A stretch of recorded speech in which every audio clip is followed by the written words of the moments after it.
Sometimes to advance, you must first retreat. Take Amazon in 2017-18. The firm shut several of its struggling stores, including diapers.com, and here in the UK, Amazon Tickets.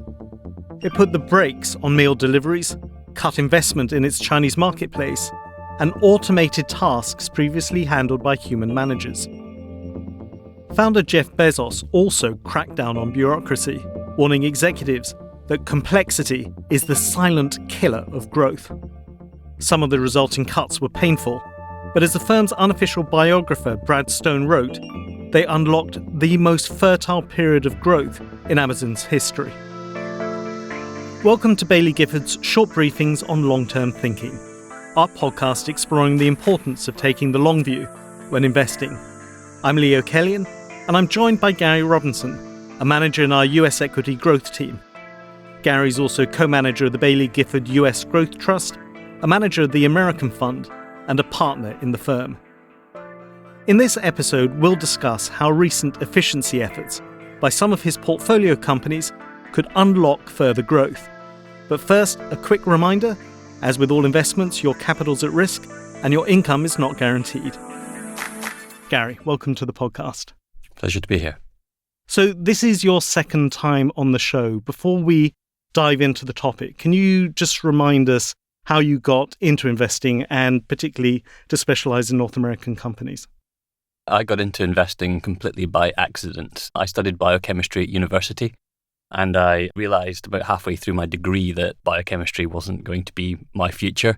I was pretty good at the theory, but I was not very good at the lab work. And as you progress through academia, that lab work becomes a much bigger part of your day-to-day routine. So I didn't really know what I was going to do with my life, and I went along to one of these careers fairs at university, and I stumbled across Baillie Gifford. The head of HR who was there persuaded me to apply for an internship program that we were running at the time. So I came up to Edinburgh in the summer of 2002, spent 8 weeks with the firm, learned about Baillie Gifford, learned about investment management, and after that experience, enthusiastically applied for a grad scheme and started in 2003.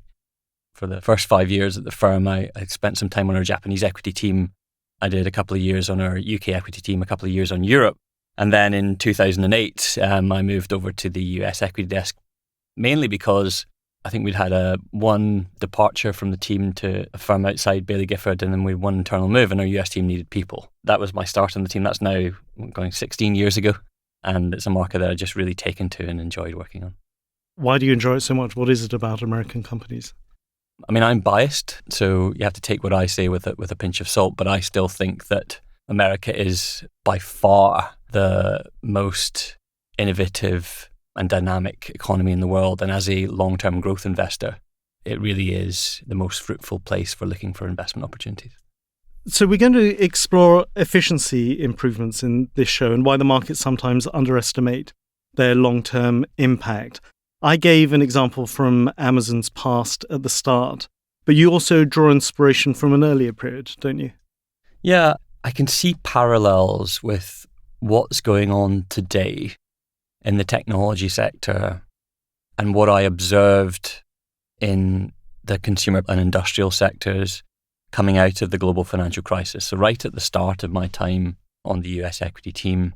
So obviously during the global financial crisis, there was a very significant drop-off in demand, and companies were caught flat-footed by that drop-off in demand, and their margins came under pressure.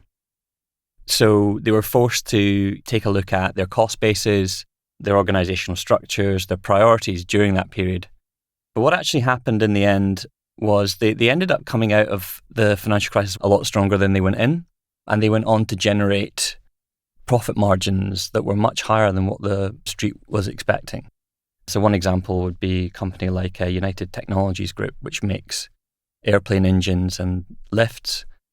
It was generating significantly higher operating margins in 2011 than it was in 2008, and yet its sales were below where they were in 2008.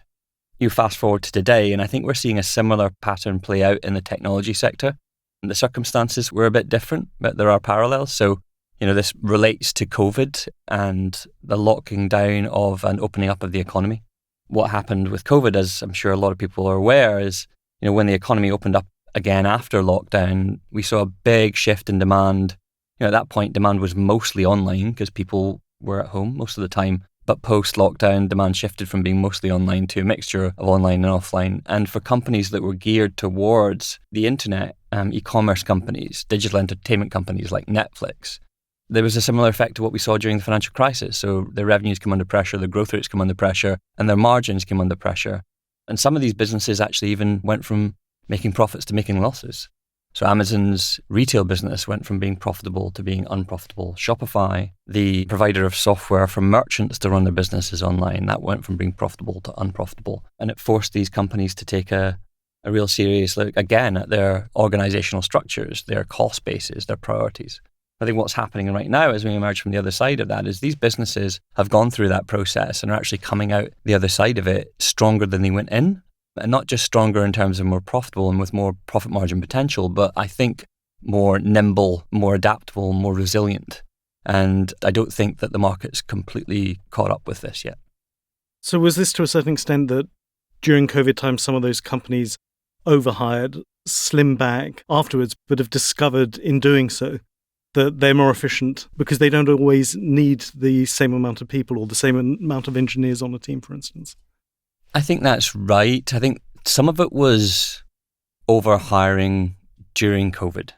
That's definitely a piece of it. Some of it is just, I think, a lot of these innovative businesses that we invest in have been growing at very high rates year after year for many years. It's hard to do that and to optimize for efficiency at the same time. So it's inevitable, I think, in these sort of hyper-growth businesses that you will have a bit of fat building up inside these organizations. Your structures will be somewhat patched together. Your processes won't be fully optimized. And the number of sort of side projects will build over time.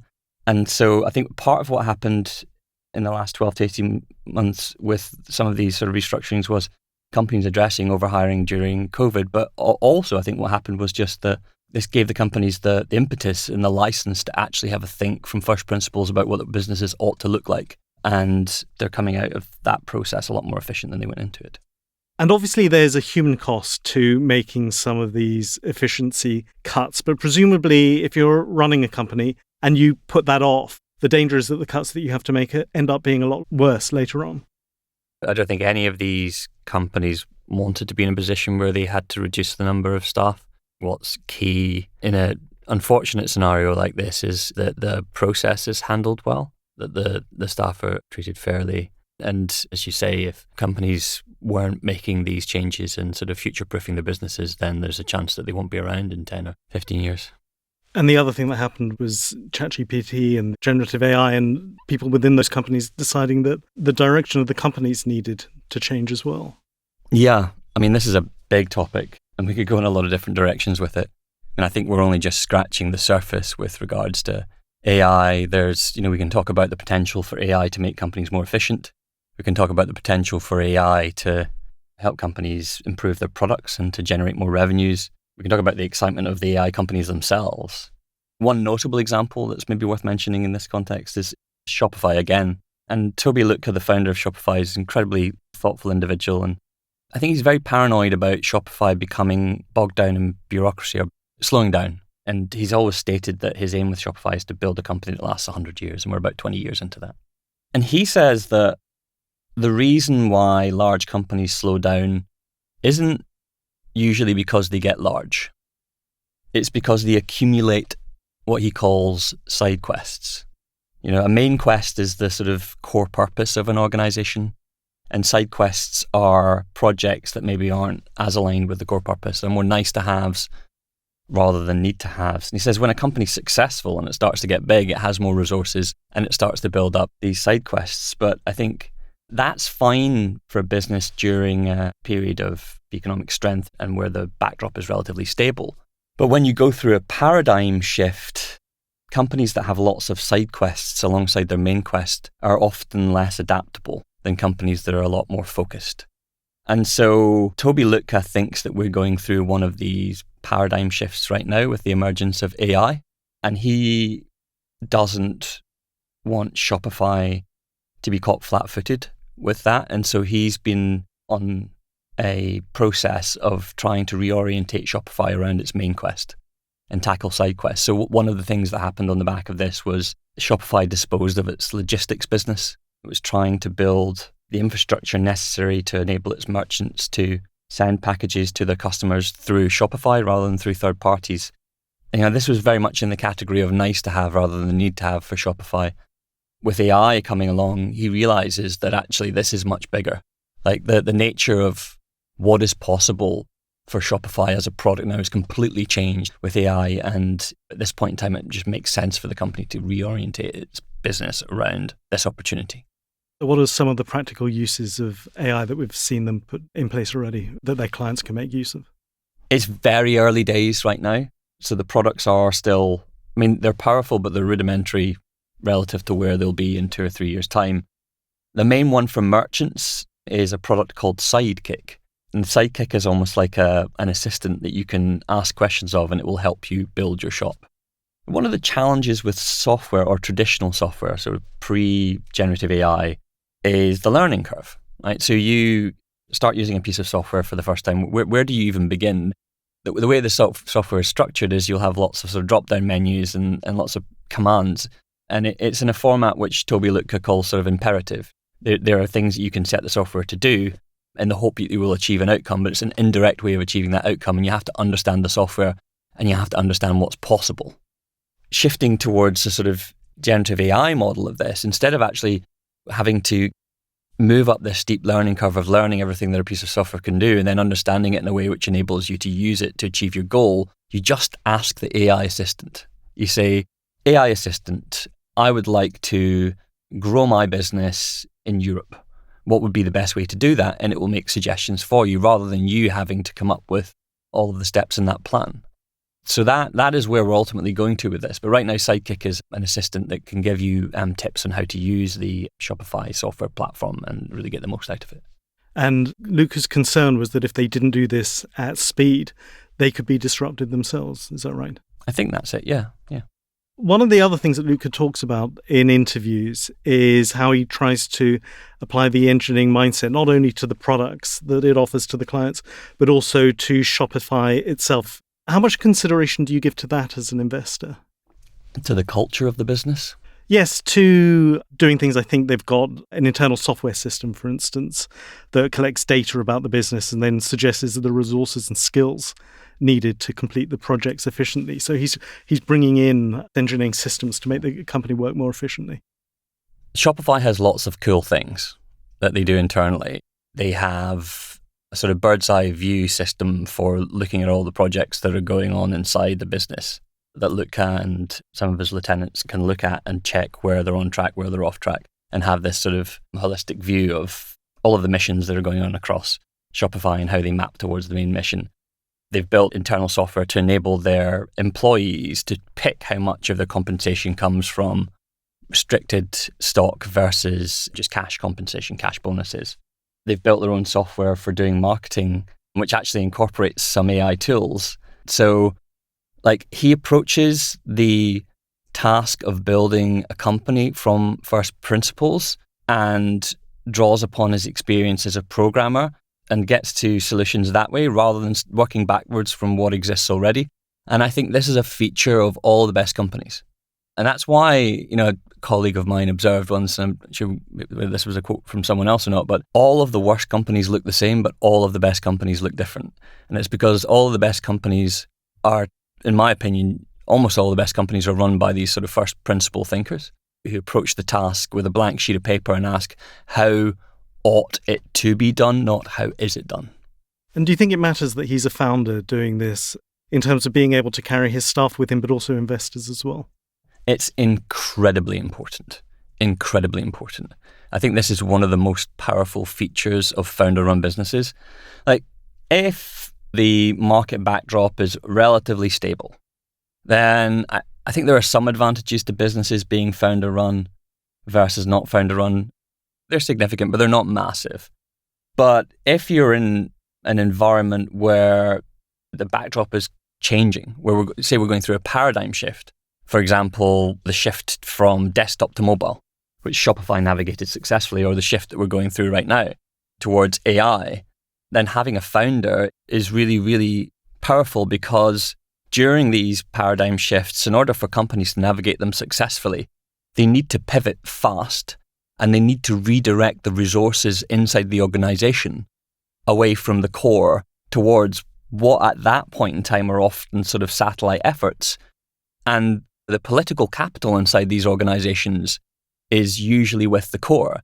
And the reason founders are much better at this than non-founder managers is that founders have the moral authority to do that, to cut through the politics, to make those bold decisions and to make sure that these pivots happen.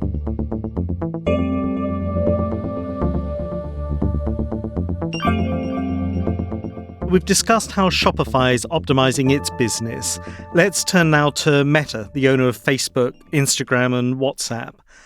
Founder leader Mark Zuckerberg called 2023 its year of efficiency, and as part of that cancelled some projects.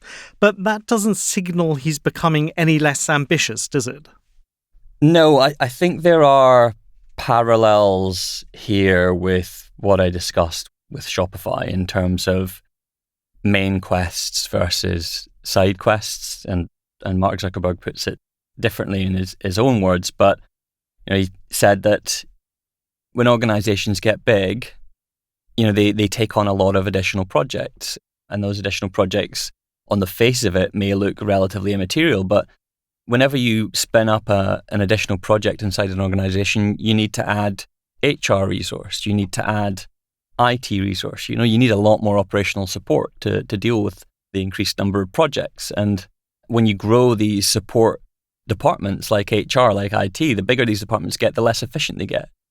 Smaller is better, smaller is more nimble. And so there are indirect consequences for the core.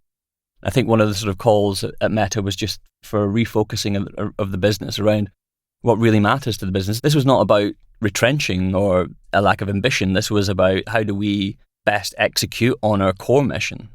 That came alongside some other moves that were really an attempt, not so much just to drive margins higher. I mean, Facebook's a very profitable business already, but to make the company faster and more agile. So another thing that they did alongside this was they flattened the organizational structure. They're trying to reduce the number of managers and improve the ratio of managers to individual contributors, because the less layers of management that you have between these individual contributors and Mark Zuckerberg at the top of the organization, the better the communication, the faster things get done. The other thing that they've done is deepen their investment, like Shopify, into artificial intelligence. More than a third of the world are already using at least one of Meta's products. How does spending more on artificial intelligence benefit them? How does it move the dial? We actually only bought back into Meta last year. We sold out a few years ago. We had a few concerns at that point in time, which, when we bought back in last year, most of those concerns were in the rearview mirror. But the more positive reason for buying back into Meta was that we thought the company was relatively well placed to leverage AI to improve its operations and to improve its products and its business. And that's really a function of the scale and resources of Facebook and the just incredibly valuable data asset that it has. I mean, one of the ways that Meta has used AI to improve its business is just that it's much harder to target advertising around the web now, because Apple made some changes where you're not allowed to now track customers as they move over third-party sites. That would have been called deterministic targeting, when you know exactly what a consumer's up to. And we've had to move away from that and move towards more sort of probabilistic targeting, where we're taking just a lot of data and trying to sort of impute what the consumer has been doing from all of these sort of data breadcrumbs that we can find. The bigger your data set, the more powerful your machine learning models, the better you're likely to be at that.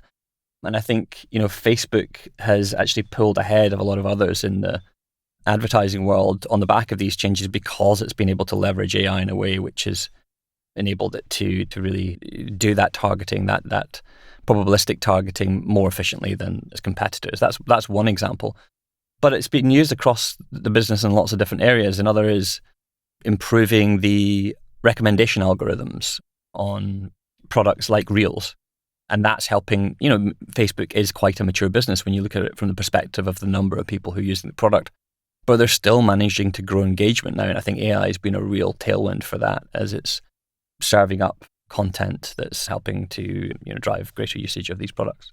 The artificial intelligence also has potential to help them monetize WhatsApp and Messenger in a way that they haven't done to date, or at least not on the scale that's possible. Can you tell me a little bit about that? Yeah, I mean, again, this is quite early stage, but the vision here is WhatsApp's got the potential to be a very powerful customer service channel. The challenge with using it for customer service is just that if you're using human agents to do that customer service off of WhatsApp, it just gets very expensive very quickly. Where AI could play a role here is in a world of AI agents, rather than having to hire hundreds, thousands of people to do that customer service for you, Facebook could provide you with AI agents necessary to do the customer service, and then you can service those customers through the WhatsApp platform, and Facebook monetizes it that way.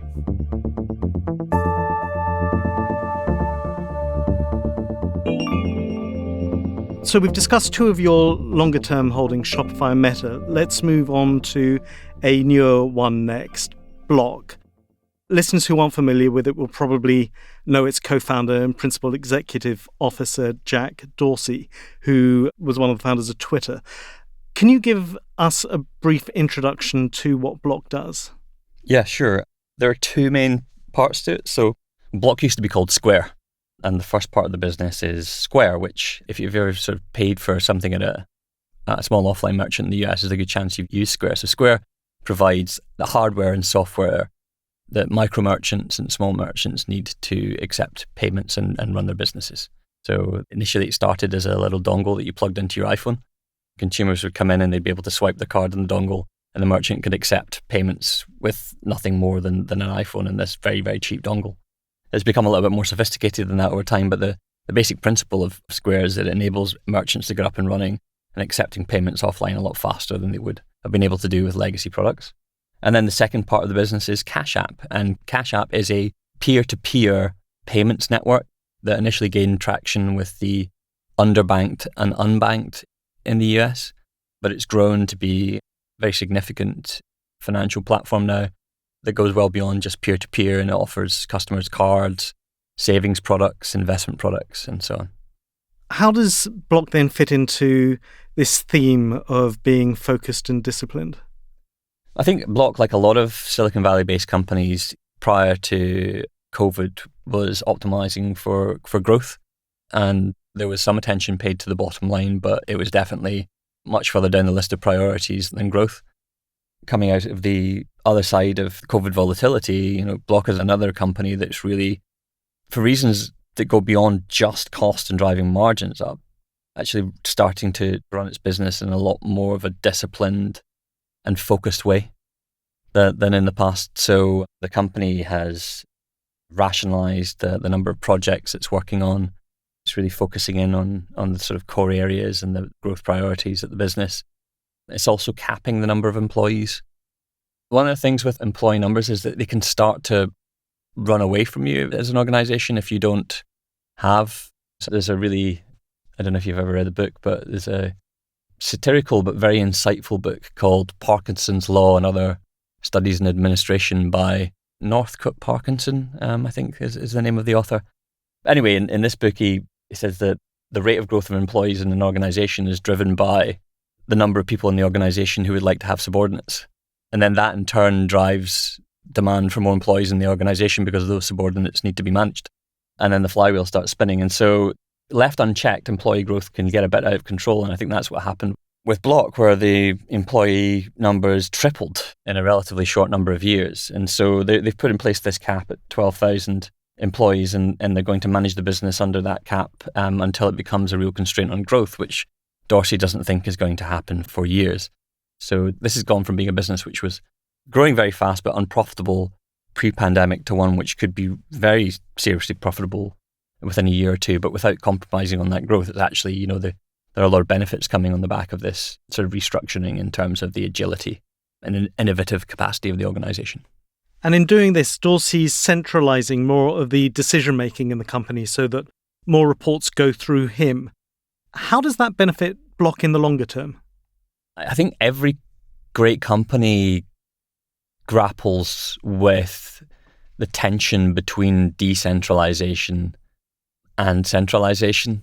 I think most great companies are probably tilted towards being decentralized, but I think Block probably took that a bit too far, to the point where the individual business units at Block were focused on what they were doing more so than the overall mission of the company. So it's an attempt to just bring the pendulum back a little bit in that direction towards centralization, but this is still going to be a decentralized company. The reason why Block wants to do this, or one of the reasons why Block wants to do this, I mean, this is a very long-term aim, but there's the potential for Block to build what we call a closed-loop card network. A closed-loop card network is a network where, like Visa and MasterCard, where the transaction is running across the same infrastructure from the point the consumer pays to the point the merchant receives the payment. And the trouble with building one of these closed-loop networks, there haven't been that many over time beyond Visa and MasterCard. You've got American Express, you've got Discover in the US.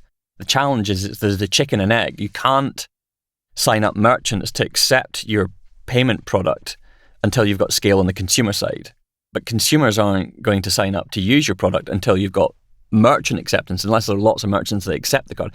You don't want to walk into a store with a credit card and be a 50% chance that the store is not going to accept your credit card. So because Block has built this merchant business and the Cash App business independently of each other, it's actually got significant scale on both sides of the network.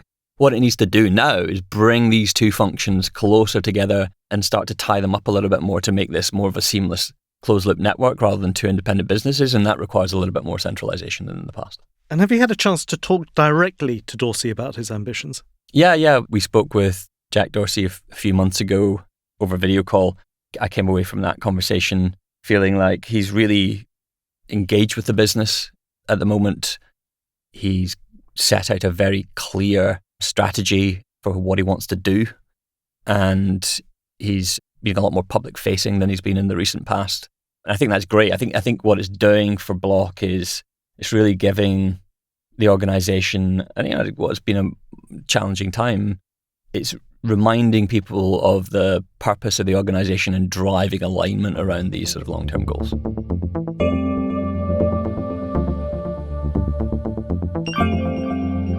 Let's return to Amazon. I mentioned at the start Jeff Bezos's historic efficiency drive. More recently, his successor's CEO, Andy Jassy's made changes of his own. They include the biggest round of job cuts, about 30,000 posts at this point. But that's not the full picture, is it? No, I mean, I don't think any company would want to be in the situation that Amazon found itself in as we were coming out of lockdown. The bottom line is that they overinvested in the business, and the expectation that COVID-level demand was going to persist when the economy opened up. It didn't. What we saw in the US was that online penetration actually, having spiked during the pandemic, drifted back down to its long-term trend. And Amazon ended up with this inappropriately large cost base. Its retail business was profitable pre-pandemic, actually dropped into a loss.